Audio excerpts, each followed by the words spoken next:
આકાશવાણી ભુજ. આપ સાંભળી રહ્યા છો વિશેષ વેબ સમાચાર બુલેટિન અને હું છું નેહલ ઠક્કર.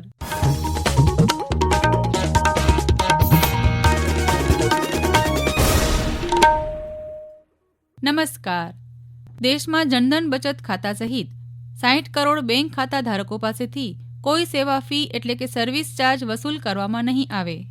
કેન્દ્ર સરકારે ગઈકાલે આ સ્પષ્ટતા કરી છે.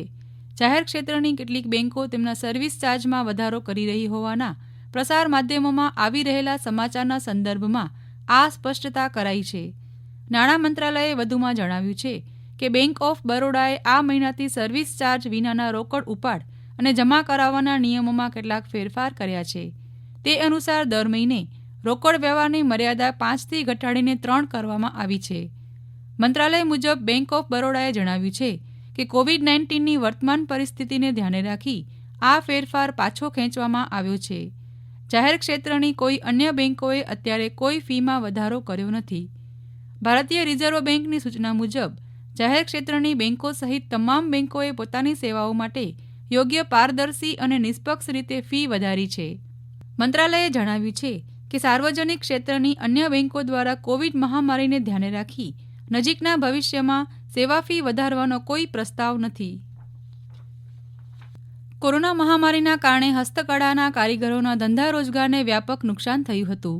આ સમયગાળા દરમિયાન કારીગરો પાસે કામ નહોતું ત્યારે કારીગર ક્લિનિક દ્વારા કારીગરો પાસેથી 5,000થી પણ વધારે પ્રોડક્ટ તૈયાર કરવામાં આવી અને તેને લોકલ ગિફ્ટ બોક્સના માધ્યમથી લોકો સુધી પહોંચાડવામાં આવી હતી.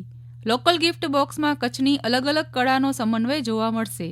પ્રધાનમંત્રી શ્રી નરેન્દ્ર મોદીએ વોકલ ફોર લોકલની જે પહેલ કરી છે તે અહીં સાર્થક થાય અને કચ્છના કારીગરોની કલા પણ ઉજાગર થાય તેવા ઉદ્દેશ્ય સાથે લોકલ ગિફ્ટ બોક્સનું આયોજન કરાયું છે. આ અંગે વધુ માહિતી આપતા કારીગર ક્લિનિકના શ્રી નિલેશભાઈ પ્રિયદર્શીએ આ મુજબ જણાવ્યું હતું. કર્મચારી ભવિષ્ય નિધિ સંગઠન એટલે કે ઈપીએફઓના પેન્શન ધારકો હવે વર્ષમાં ગમે તે સમયે પોતાના સંબંધિત કાર્યાલયમાં પોતાની હયાતીનું પ્રમાણપત્ર જમા કરાવી શકશે.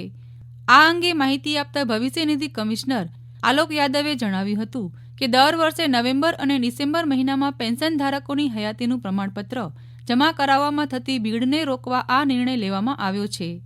મહત્વનું છે કે પેન્શન ધારકો દ્વારા જમા કરાવેલું હયાતીનું પ્રમાણપત્ર 1 વર્ષ સુધી માન્ય રહેશે.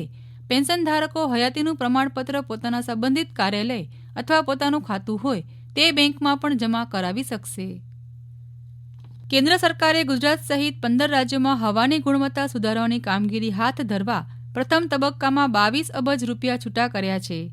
15મા નાણાં પંચની ભલામણો મુજબ 10 લાખથી વધુ લોકવસ્તી ધરાવતા શહેરોમાં હવાની ગુણવત્તા સુધારવાની કામગીરી માટે આ નાણાં આપવામાં આવ્યા છે. ટ્વિટર ઉપર નાણાં મંત્રાલયે આ મુજબ જણાવ્યું છે. ગુજરાતને 2 અબજ 2 કરોડ 50 લાખ રૂપિયા આપવામાં આવ્યા છે. આ ઉપરાંત મહારાષ્ટ્ર, આંધ્રપ્રદેશ, ઝારખંડ, કર્ણાટક, મધ્યપ્રદેશ, રાજસ્થાન, તમિલનાડુ, ઉત્તર પ્રદેશ અને બંગાળને નાણાં આપવામાં આવ્યા છે. આ સાથે જ વિશેષ વેબ સમાચાર બુલેટિન પૂરું થયું. નમસ્કાર.